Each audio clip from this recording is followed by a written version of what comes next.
ঘটনাটা প্রথম কি হয়েছে সেটা বল। এই দেখো ঘটনাটা কি হয়েছে? স্কুলে প্রথম গেলি, এদিকে জোরে বল। হ্যাঁ। আমি গেছি হুম স্কুলে গেছি। হুম তারপর আমি স্কুলে গিয়ে পড়ে আমার 4টে ক্লাস হতো। খাওয়ার আগে 4টে ক্লাস, জোরে বল। খাওয়ার আগে 4টে ক্লাস, তারপরে 2টো ক্লাস, তারপরে ছুটি। হুম এই খাওয়া হয়ে গেছে, হুম। তারপরে 4 ঘন্টা খেলা হুম খেলিয়েছে।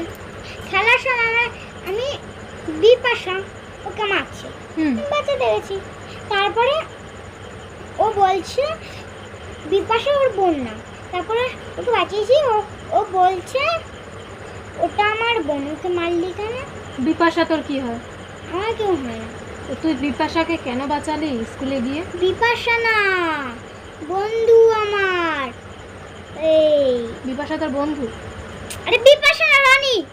রনি তোর বন্ধু? হ্যাঁ, যে ছেলেটা তোকে মারলো তার নাম কি? তার নাম রানী। এই আমাকে তারপরে বাঁচিয়েছি।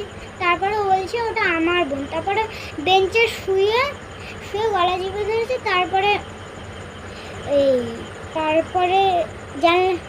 একটা জানলা ছিল, সেইখানে গিয়ে গলা চিপে ধরেছে। আমার ছেলেকে গলা চিপে ধরেছে। আর এইখানে সেই রনি এইখানে পেন্সিল দিয়ে ফুটো করে দিয়েছে। স্কুলে গিয়ে একটা রনি বলের ছেলে আমার ছেলেকে গলা টিপে পেন্সিল দিয়ে ফুটো করেছে, একটা বিপাশা বলে মেয়েকে বাঁচাতে গিয়ে। বনি। রনিকে বাঁচাতে গিয়ে? হ্যাঁ। তাহলে তুই রনিকে বাঁচাতে গেলি, মাঝখানে বিপাশাটা ঢুকলো কি করে? আরে বিপাশাই তো রনিকে মারছিল। রনিকে বাঁচাতে গিয়ে? আরে তারপরে ও বলেছে যে তারপরে ওকে আমি বাঁচিয়েছি, তারপরে সব হয়েছে। তারপরে গলা চিপে ধরেছে। আসলে ঘটনাটা পুরো বোঝাতেই পারছে না কি হয়েছে, তা মাস্টারের কাছে কি নালিশ করব? ঘটনাটা তো ঠিকঠাক বোঝাতেই পারলি না।